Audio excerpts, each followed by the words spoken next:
Hola, buenas tardes.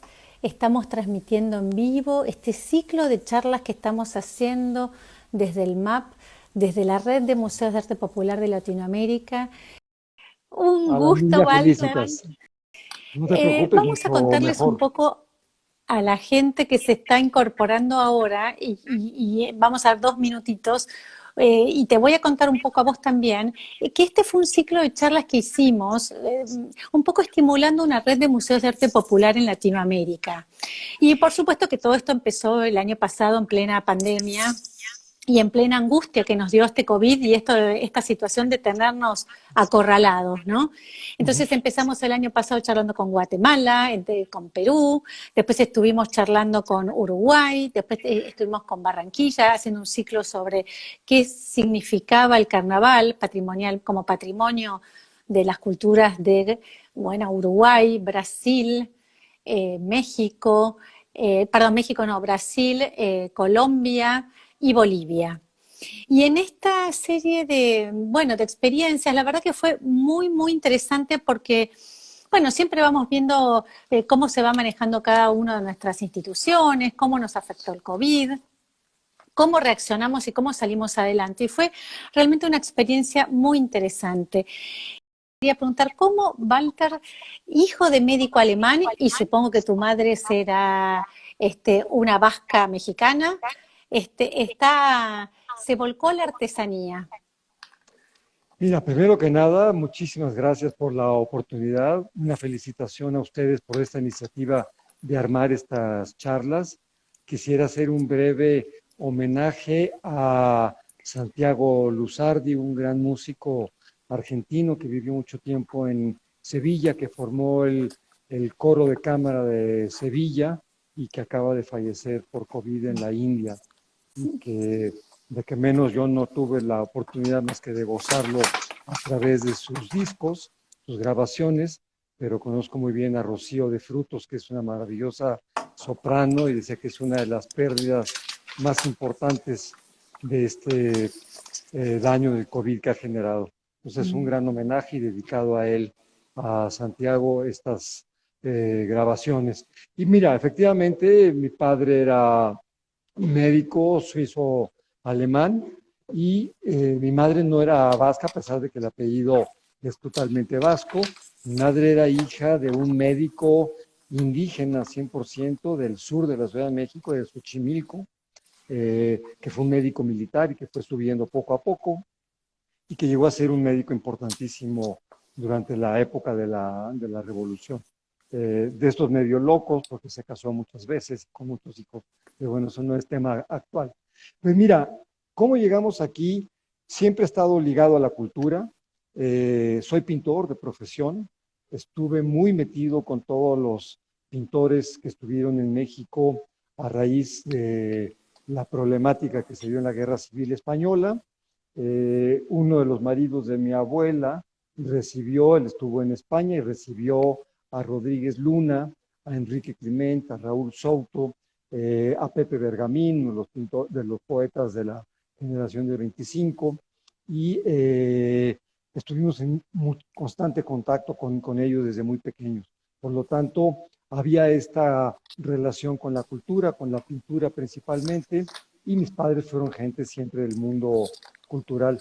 Por lo tanto, ahí empezamos a empaparnos de todo esto, que finalmente la pintura, después estuve en la promotoría cultural y finalmente me convertí en un orgulloso burócrata de la cultura.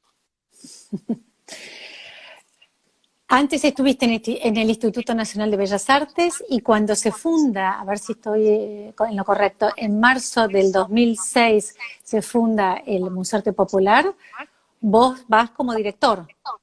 Exactamente, estuve al frente del Centro Nacional de Conservación y Restauración del Patrimonio Artístico Mueble de Limba durante 15 años y de ahí me sacaron para venirme para acá y desde su fundación y apertura al público estamos aquí al frente tratando no simplemente de apoyar el arte popular, sino de apoyar de muchas formas a los artesanos, a los artistas populares y detrás de todos nosotros este gran país que es México y que lo tenemos muy bien retratado en un mural que pintó Miguel Covarrubias en 1947 sobre la importancia de la biodiversidad y de las artesanías y las fiestas populares. Quiero que nos expliques, Walter, ¿qué reflejan las artesanías? Porque la producción artesanal de México es grandísima, variada, y como vos decís, ¿cuál es este nexo que ustedes establecen o qué mensaje quiere dar el MAP a sus visitantes? Mira, Explayate en este tema, Walter, porque es muy interesante, algo nos contaste y tenemos tiempo, y esto me parece que es de las grandes temas para charlar. Claro, mira, te lo agradezco, felicitas. Voy a poner un ejemplo que es muy tonto, es muy simple, pero es muy gráfico. Yo siempre he dicho que nunca vamos a ver un esquimal tejiendo un sombrero de palma. Y la respuesta de todo el mundo es, claro, pues si no hay palmera, ¿de dónde van a sacar palma? No nada más tienen razón en eso, sino que existe una razón más. Jamás, jamás en la historia del planeta van a tener el sol en el cenit. Por lo tanto, no necesitan de sombrero. Entonces, el medio ambiente es tan importante que nos ayuda inclusive a diseñar las cosas. Un ejemplo también muy simple para poder entender esta propuesta que nos hace el medio ambiente es que en todos los países que existen desiertos y semidesiertos, en las zonas y con los depósitos de agua que utilizan para llevar y para guardar el agua, siempre las bocas son muy pequeñas. Y la razón es muy simple, pues para que no se evapore. El calor es tan brutal que de esta manera evitan que se evapore el agua. Sin embargo, cuando nosotros nos trasladamos a las zonas de selva, selva baja o selva alta o bosque de niebla, siempre vamos a encontrar que los depósitos de agua tienen bocas muy anchas, precisamente para poder accesar fácilmente al agua. Entonces, vamos entendiendo que la biodiversidad no simplemente nos provee de materia prima, sino que de alguna forma nos ayuda a diseñar o rediseñar muchas veces los objetos. A partir de esto, y el mural que tenemos atrás nosotros de Covarrubias, un mural que te comentaba que lo pintó en 1947 y que había hecho en anterioridad otros que se llamaban el Desfile del Pacífico, que pintó para Treasure Island en San Francisco, para la Feria Mundial de 1942. Y se llaman el Desfile del Pacífico porque son 6 murales donde precisamente va presentando la costa pacífica del continente americano y la costa pacífica del asiático, más lo que es Australia y toda la parte de Indonesia. Va haciendo una conexión iconográfica de paralelismos. Primero comienza con la fauna y la flora, y curiosamente coinciden. No es nada nuevo porque sabemos perfectamente que durante un tiempo estuvieron pegados estos continentes.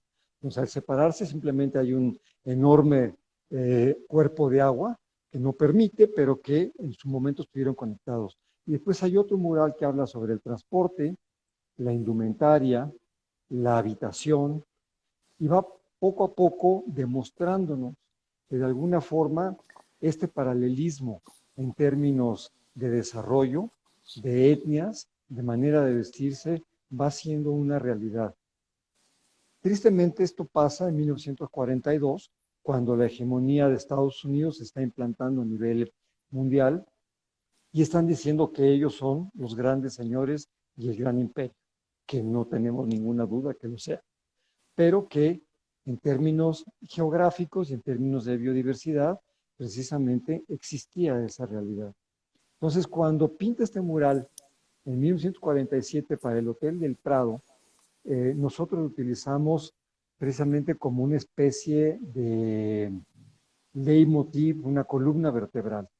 Y es muy curiosa la relación porque este mural estaba en el Hotel del Prado, que se cayó en el temblor de 1985 y que después a mí me tocó, siendo director del Centro Nacional de Conservación y Restauración, restaurarlo, sin saber que posteriormente yo me vendría aquí al museo y estaría como director de este espacio maravilloso.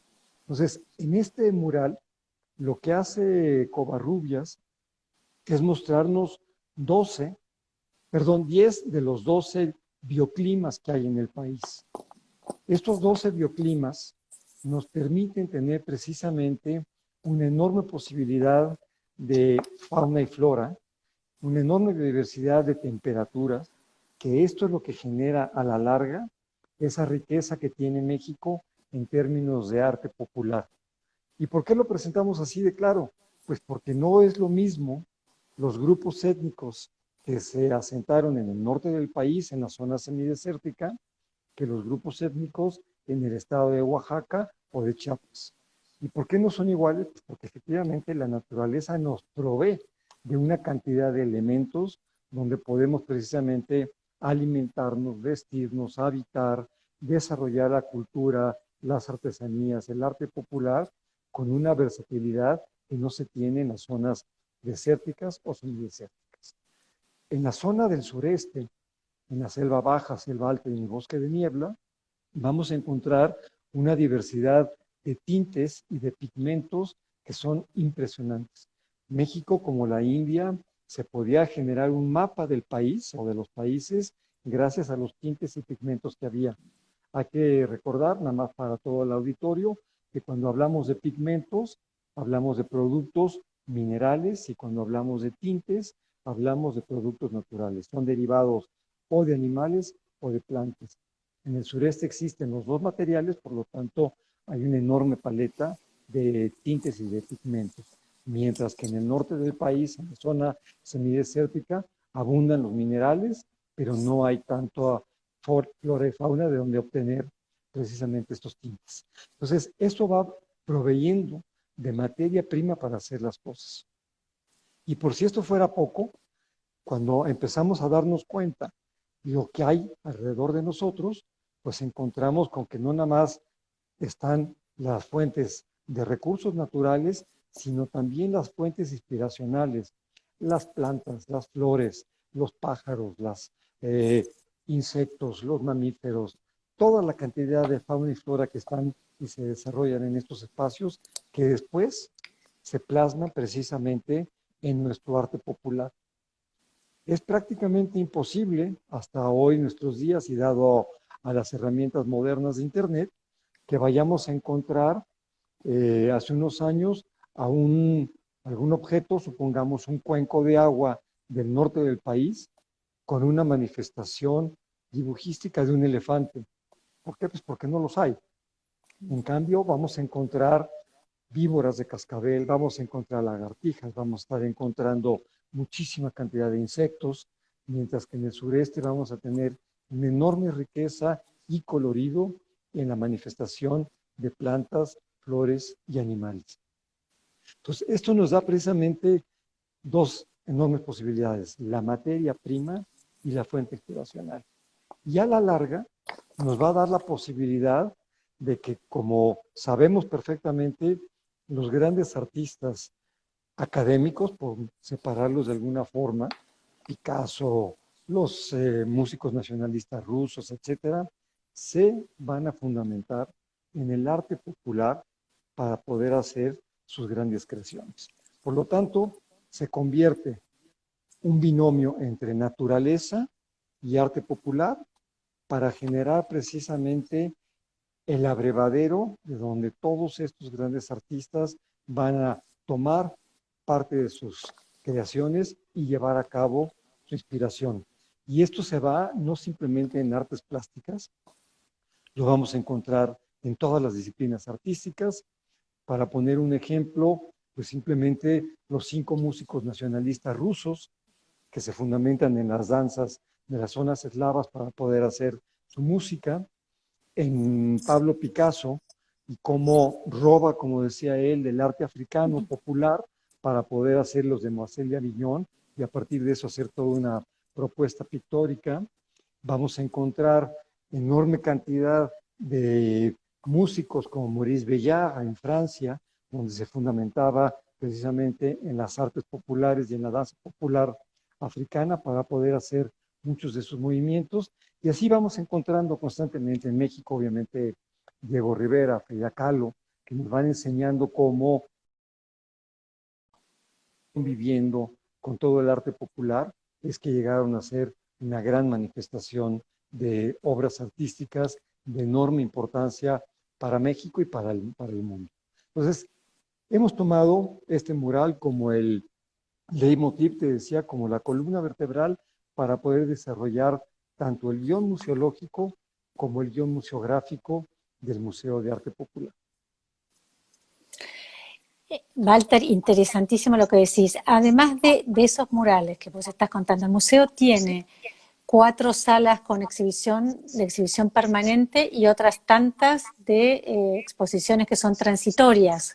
Contanos la cantidad de piezas que tienen ustedes, que son parte que tienen adquiridas y parte de donaciones. ¿Cómo ha sido su política con respecto a eso? Mira, primero tendría que empezar diciéndote que efectivamente uno de los objetivos primordiales del museo es identificar la obra que tenemos con los autores. Ya basta de hablar de las ollas de Chinchunzan o hablar de la indumentaria de los textiles o hablar de los bordados de los tenampas. Tendremos que estar hablando de nombres propios. Entonces, uno de los objetivos del museo es identificar esas obras con los autores. Entonces, tenemos 4 salas.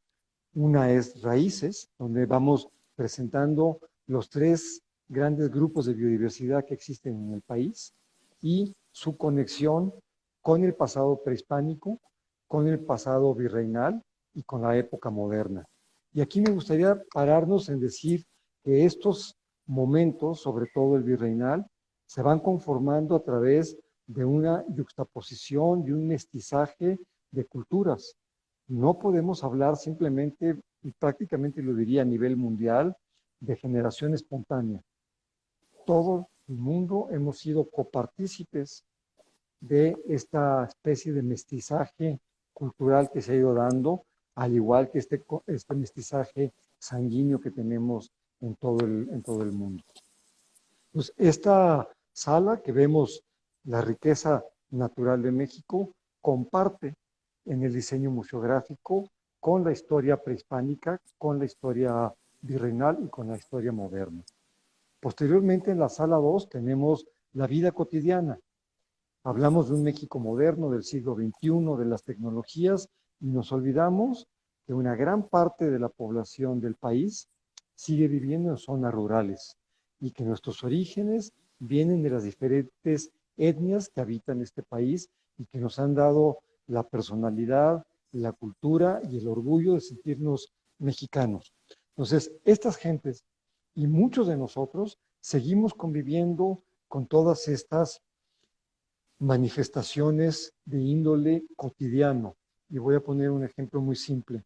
Cuando hoy en día vemos programas de los grandes chefs a nivel mundial, siempre vamos a encontrar que estos grandes chefs que se ven en Francia, en España, en México, en Argentina, en Perú, en cualquier parte del mundo, van a tener a su lado un molcajete, no una licuadora, no van a tener otro tipo de instrumentos, siempre tienen un molcajete.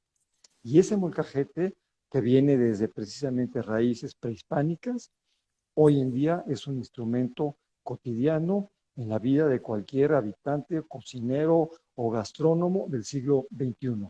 Y así como ese ejemplo, existe indumentaria, existen ollas, existen vajillas, existen elementos de la charrería, por decir algo, donde vamos a estar constantemente enfocándonos a que no es un elemento simplemente del pasado, sino que hoy en día es un elemento del pasado, del presente y seguramente lo será del futuro. Entonces, esta segunda sala de la vida cotidiana nos lleva por los instrumentos de la cocina, por precisamente todo lo que es la indumentaria, los textiles, por todo lo que son los muebles o el mobiliario de una casa rural en México y por un sector que es muy importante y tristemente digo está desapareciendo, que es el de la juguetería. Con esta nueva técnica y con estas nuevas herramientas e instrumentos modernos, prácticamente ningún niño en México ya está jugando con lo que fueron nuestros juguetes de pequeños. Y es algo totalmente absurdo porque yo no veo en ningún momento dado el pleito que puede existir entre la tecnología de punta y la improvisación de punto que hacen todos estos artesanos. Y por ahí bajamos, después de esta visita rápida a la segunda sala, a una sala que es prácticamente universal, que es la cosmogonía del mundo prehispánico, donde vamos a encontrar otra vez un mestizaje, si quieres, de la religión católica, que la trajeron precisamente las 13 órdenes religiosas que llegaron a América, pero que sobre todo se van a estar superponiendo a la cosmogonía prehispánica que manejaba una cantidad de fiestas y de dioses y que de alguna manera fue eliminándose todo esto a raíz de la imposición de la catequesis católica en Mesoamérica y posteriormente en toda Latinoamérica. Entonces ahí vamos a encontrar, siguiendo con el mismo guión museográfico y museológico de las tres grandes biodiversidades, vamos a encontrar la zona de máscaras y de indumentaria, donde está dividida las zonas del norte, del centro y del sur-sureste del país, con sus manifestaciones. Vamos a encontrar los instrumentos musicales para las fiestas que se llevan a cabo, ya sean de origen agrícola, cívico, religioso o militar en su defecto. Y también está dividida en los tres grandes sectores de biodiversidad del país. Y vamos a tener una gran manifestación, también organizada en sus sectores biológicos, del cristianismo y del catolicismo en México, pero como una forma más de integrarse esta cosmogonía mesoamericana. Y en esta sala encontraremos un pequeño sector que es muy llamativo para todo el mundo, pero que también tenemos que entender que para ciertas culturas, como en este caso los orientales, y concretamente los japoneses, no entran, que es la sección de la muerte. Nos hemos instaurado también los mexicanos como propietarios de la iconografía y de una serie de cuestiones de la muerte, y pues nada más falso. La muerte ha existido toda la historia de la vida, y pues simplemente para recordar, hay 17 capillas de huesos o capelas dos osos que se llaman en Europa, donde son capillas que están hechas al 100% de huesos humanos. Pisos, columnas, techos, altares, candelabros, muros, son miles y miles y miles de huesos con los que están hechos estas capillas. Hay en Portugal, en España, en Francia, en Italia, en Alemania, en Austria, en Bélgica, en todas partes se encuentran. Entonces, esta manifestación mexicana es más que por el uso, sino por la forma. Nosotros integramos más a la muerte a la vida cotidiana y nos burlamos un poquito de ello. Probablemente porque nosotros no fuimos los que nos morimos, sino fueron otros y nosotros nos podemos todavía burlar. Pero nos van a alcanzar, nos va a alcanzar la huesuda, como le decimos aquí en México. Y de ahí pasamos a una sala que es muy simpática, que es la sala de lo fantástico, donde vamos a encontrar todas las libertades, libertinajes, manifestaciones fantásticas de los artesanos mexicanos y de los artistas populares. Ahí encontramos desde árboles de la vida hasta toda una manifestación de los diferentes diablos, de este miedo que le tenemos al infierno con las culturas occidentales, y un sector muy importante de los alebrijes. También figuras fantásticas que las hemos adaptado y adoptado los mexicanos, pero que están en nuestra tierra desde que está el hombre en ella. El hombre le empezó a dar, o empezamos a encontrarle una genealogía del bien y del mal, y vamos identificando que en diferentes partes del mundo, en este caso por poner los grandes extremos, las cuevas de Chauvet al sur de Francia, que son cuevas que tienen 42,000 años, y ya encontramos figuras fantásticas. Pero aquí en México les hemos dado un colorido espectacular y les hemos dado una manifestación impresionante. Por lo tanto, hemos hecho estos alebrijes que vienen desde Oaxaca, de una ciudad que se llama Razola, que esos están hechos en madera, y otros que están hechos en papier-mâché, en cartonería, aquí en la Ciudad de México, en el barrio de La Merced, por don Pedro Linares. Entonces vamos encontrando diferentes manifestaciones, insisto, son mestizajes también de muchas otras culturas. Y ahí frenamos las 4 salas de exhibición permanente.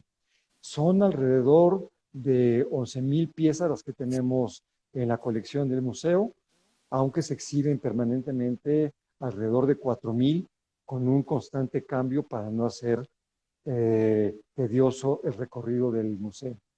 Y presentamos 3 salas temporales, una donde se presentan 3 exposiciones al año, que es la exposición grande que se hace, una pequeña galería donde hacemos 4 exposiciones al año y la sala o pieza del mes donde presentamos 10 exposiciones al año.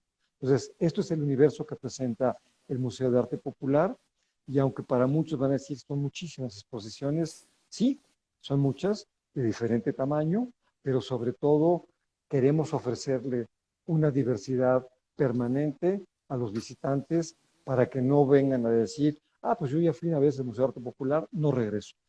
Aquí estamos en constante movimiento y presentando todo tipo de manifestaciones populares con artistas contemporáneos.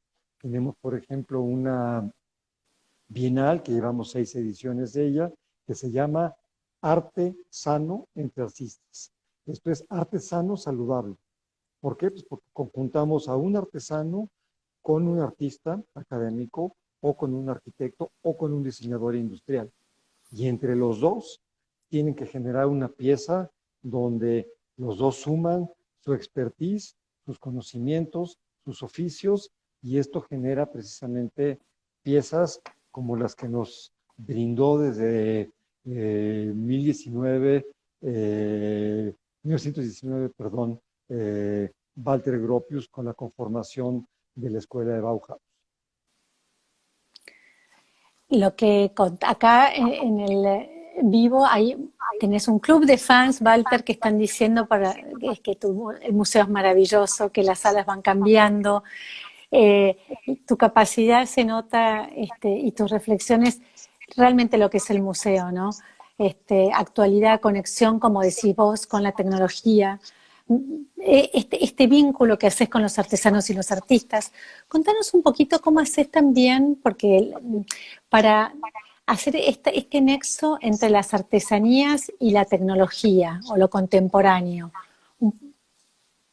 Pues mira, en cierta medida esta pandemia nos ha dado la oportunidad de poder no reinventarnos, porque odio la palabrita reinventar. Nunca va a ser lo mismo ver a través de una pantalla una pieza.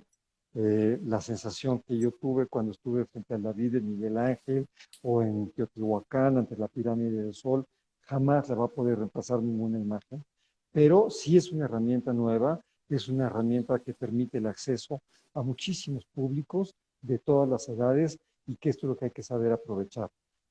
De repente para mi generación no es tan fácil agarrar estas cosas porque todavía somos un poquito de analfabetos para poder nos meter estos sistemas, pero creo que para las jóvenes y para todas las nuevas generaciones esto va a ser cada día pan comido. Entonces, por un lado, nos manejamos a través de estas exposiciones virtuales, de talleres virtuales, pero por otro lado, cada vez que los artesanos dan un taller aquí en el museo, tienen que hablar de la biodiversidad, de cómo está la población de sana o de enferma o en peligro de extinción de su materia prima, y tenemos que estar constantemente filmando estos talleres para poder estar reproduciéndolos posteriormente en diferentes partes de la República Mexicana. Y muchas veces, cuando trabajamos con diseñadores industriales o con arquitectos que vienen a dar también pláticas y talleres, pues utilizamos estas herramientas para que de alguna forma el artesano aprenda a utilizarlas, que muchas veces nos dan clases, pero con toda la tranquilidad del mundo. Y la otra es cómo podemos empezar a transformar estos videojuegos absurdos de unas guerras y de una violencia impresionante en juegos que, sin quitar los otros, porque obviamente es una cuestión generacional, se puedan hacer con artesanías, con arte popular, con biodiversidad en fauna y flora, y poder sacar juegos contemporáneos con elementos tradicionales.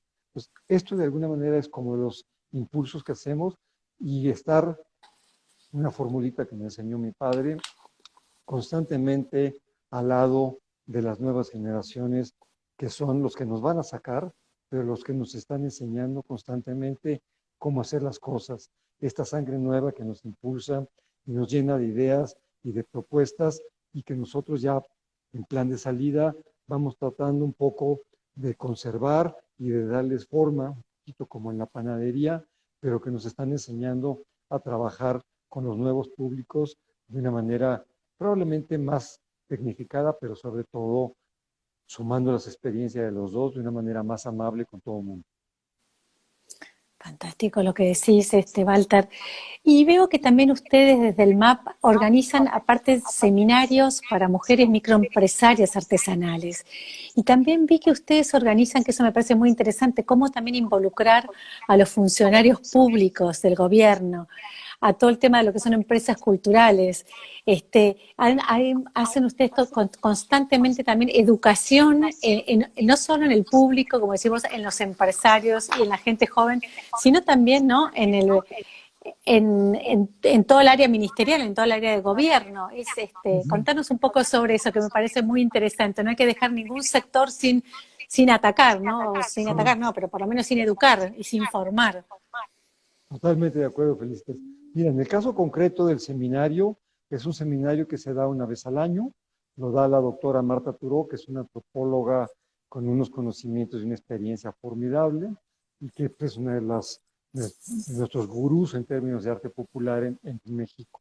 Y Marta lo que hace es agarrar a 40 mujeres microempresarias, normalmente casi todas artesanas que vienen de diferentes partes de la República, y les hace un seminario express de 2 semanas donde tienen que ver desde precios, cómo lo están calculando y si están en lo correcto, embalajes, trae a conferencistas que hablan sobre los impuestos, sobre la conformación de las nuevas plataformas para el SAT, para la Secretaría de Hacienda y Crédito Público, cómo pueden ellos empezar a poderse modernizar en términos de la cuestión como contribuyente para poder en un momento dado conformar todo el desarrollo desde la A hasta la Z como pequeños empresarios. Entonces, es un curso espectacular, tenemos muchísimos casos de éxito con estos cursos, tan es así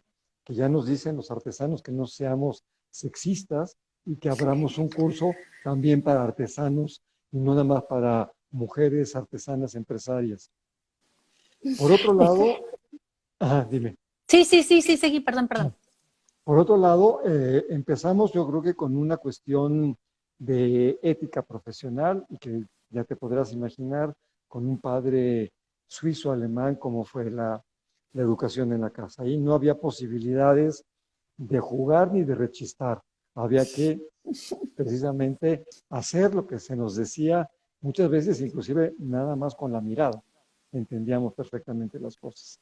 Entonces, nosotros empezamos aquí por algo que es muy importante y lo ha entendido todo el personal del museo, porque esto es un enorme esfuerzo que se hace de un trabajo horizontal, donde somos funcionarios públicos, pero antes de ser funcionarios somos servidores públicos. Y antes de ser funcionarios tenemos que entender que nuestros sueldos vienen del pago de los impuestos. Entonces aquí cualquier cosa que pida el público se le tiene que atender. Aquí está prohibido decir que no a nada. Entonces tenemos que entender por ahí. Y por otro lado, hacemos muchos trabajos fuera del museo. André Malraux decía que un libro de arte es un museo sin muros, es un museo que sale de los 4 confines que tienen los espacios museísticos. Y nosotros lo que tratamos de hacer es eso.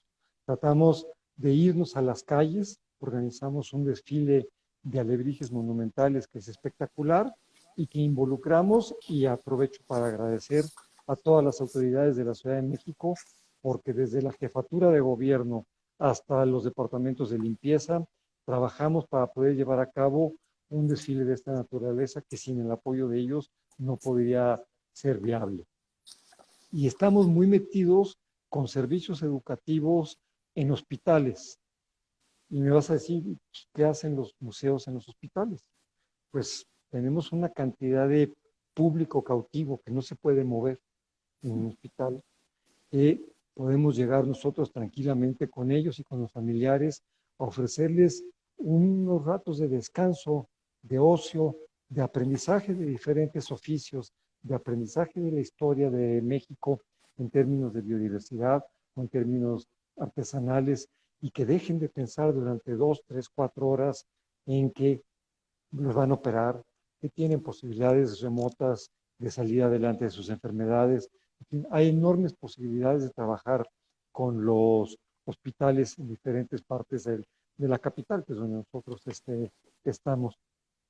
Y una de las cuestiones que mencionabas que son muy importantes es que cuando hacemos nosotros las cosas, nos involucramos todo el museo. No es simplemente uno el que se tiene que encargar. Hay muchas veces, ha habido títulos de exposiciones que han sido propuestos por la parte administrativa, que uno piensa que son los más cuadrados y muchas veces están muchos más abiertos que nosotros. Entonces, parte de este juego de entender que vamos a hacer un beneficio a México, a la sociedad, es cuando entendemos que todos tenemos que participar.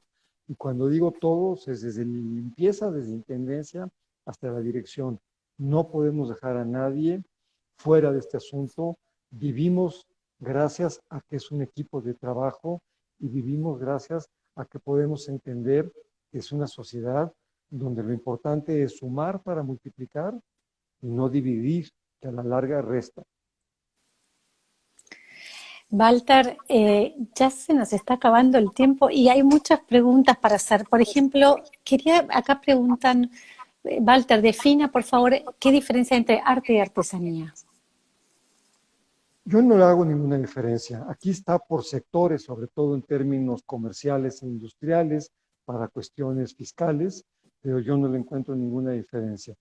El artista es un artesano que sale de sus manos un jarrito y que cada jarrito es diferente, como lo puede ser Diego Rivera. Probablemente el mercado nos empieza a dirigir para que uno cobre $1 millón y el otro cobre 10 pesos por su pieza, pero son los dos enormemente creativos. Los dos saben manejar sus oficios y los dos, cuando tienen oportunidades, salen inmediatamente a crear. Entonces yo no identificaría entre artistas académicos o arte popular o artesano. Son creadores, muchos populares, que en el origen y con la influencia de las fuentes inspiracionales que los tienen al lado, o muchos otros de las academias, de las escuelas, donde de alguna forma tienen que cursar una serie de años y tienen que pasar por una serie de materias, donde siempre vamos a pasar por la guillotina del maestro y si no sabemos ciertas cosas, no pasamos. Pero el artesano, el artista popular y el artista académico son creadores y yo jamás pondré una frontera entre ellos y por el contrario, estaré estimulando que se pueda trabajar constantemente sin ninguna división de ellos. Yo creo que la historia nos ha demostrado que el arte popular, el arte clásico, el arte académico, a la larga, muchas veces el tiempo es lo que los divide, pero si nosotros visitamos un museo antropológico en Egipto o en Grecia, pues el plato que estamos viendo con unos precios verdaderamente exorbitantes, pues fue el plato donde de alguna manera comieron muchas de las personas o se guardaron los intestinos de muchos de ellos durante la época y el periodo egipcio. Impecable. Walter, voy a hacer una cosa que no hice con ningún otro de los entrevistados, pero con vos me parece que puede ser interesante el ejercicio. Así, a ver, ¿con qué piezas te identificas del mapa? ¿Y hay alguna que crees especialmente? Mira, es muy difícil. Es un universo tan amplio que de alguna forma sería injusto decir que me voy a identificar con una. Hay piezas que por ciertas cuestiones familiares tengo un contacto mayor. Todas las manifestaciones zoomorfas, les tengo un aprecio muy especial. ¿Por qué? Porque mi padre, de sus dos especialidades, una era reumatólogo.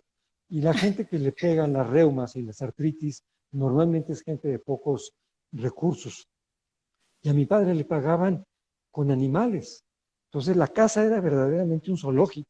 Entonces yo siempre tuve contacto con animales. Entonces cualquier pieza que tenga una representación zoomorfa, me voy a sentir identificado. Y por otro lado, el mural que está detrás de mí, el de Covarrubias, que es una de las piezas sentimentalmente hablando más apegadas a mí, porque me tocó restaurarlo, estaba en un estado deplorable después de haberse rescatado de las ruinas del Hotel del Prado en 1985, y lo vemos en perfectas condiciones. Y esto habla también de la enorme capacidad de los restauradores en todo el mundo, no nada más en México. Entonces, estas dos imágenes son las que a mí me abarcan. Y por otro lado, hay piezas espectaculares. Tuve una relación personal con Jorge Wilmot, uno de los grandes artistas, artesanos, arquitectos de este país, y que fue el que trajo la cerámica de alta temperatura al continente americano, no a México, al continente americano. Venían gentes de todas partes del mundo, pero especialmente de Estados Unidos, a aprender el famoso stoneware que trajo Wilmot. Pues todas las piezas de Jorge tienen una identificación conmigo muy especial por motivos más emocionales. Walter, y la última pregunta. ¿Qué le dirías si vos pudieras hablarle al MAP como un amigo y te escuchara? ¿Qué le dirías? ¿Hay algo que vos decís, no pude hacer en estos 15 años de gestión, o lo hice de una manera que no me gustó, o querría encararlo de otra manera? Si fuera el MAP una persona, ¿qué le dirías? Pues mira, uno es comprométete con lo que estamos haciendo. El compromiso que tenemos que tener dentro de este ámbito viene realmente desde el corazón, desde las vísceras, desde el estómago. Y el otro es, sigue siendo honesto, pero sobre todo sigue siendo congruente. Yo creo que la palabra congruencia está en peligro de extinción a nivel mundial, y cuando encontramos algo congruente en este mundo, inmediatamente como seres humanos nos identificamos. Entonces creo que el MAP tiene que mantenerse congruente con lo que está proponiendo, con lo que ha estado ofreciendo, y tiene que ser congruente con la propuesta museística. No podemos seguir jugando a que la gente venga a ver si se entretiene un ratito en el museo. El museo tiene que romper las barreras y tiene que seguir a este público hasta sus casas, a sus camas, a su comedor, y que se vuelva parte precisamente de esta integración, de la conformación, de la educación humana, y saber que el origen de todo es nuestra naturaleza, y que si no la cuidamos, estamos condenados al suicidio colectivo, que no está a 200 o 300 años, lo tenemos a la vuelta de la esquina. Walter, maravillosa la charla. ¿Querés decir algo más como cierre? Pues agradecerte a ti, Felicitas, a Margarita, a todo tu equipo, de este enorme apoyo que nos dieron, de estas posibilidades de poder ponernos a platicar, dialogar, conversar, no simplemente con ustedes como personal y como profesionales de los museos, sino con todo el público que seguramente han estado arrastrando a través de todos estos años, y felicitarlos por el enorme esfuerzo que están haciendo de lograr esta comunión entre los museos de arte popular de Latinoamérica, y que deberíamos hacer todos un pequeño esfuerzo por hacer una red de museos de arte popular a nivel mundial.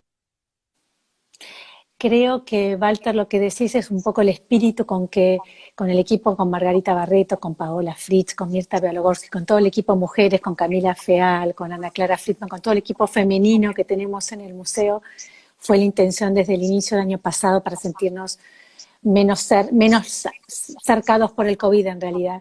Y cuando uno te escucha a vos con esta pasión y este compromiso, renueva las energías. Así que, Walter, volveremos a hablar, eso te prometo, por ahí más para noviembre, cuando sea el festejo de los Días de los Muertos, para sentirnos y saber de tu experiencia, pero de corazón, muchísimas gracias por tus palabras y por todo lo que nos dijiste en estos 40 minutos. Gracias a ustedes y como dirían los franceses, vive la femme. Y a bientôt. No, pero es el signo a las mujeres. muchísimas gracias, Walter, por todo. Hasta la próxima. Nos vemos, que la pasen muy bien.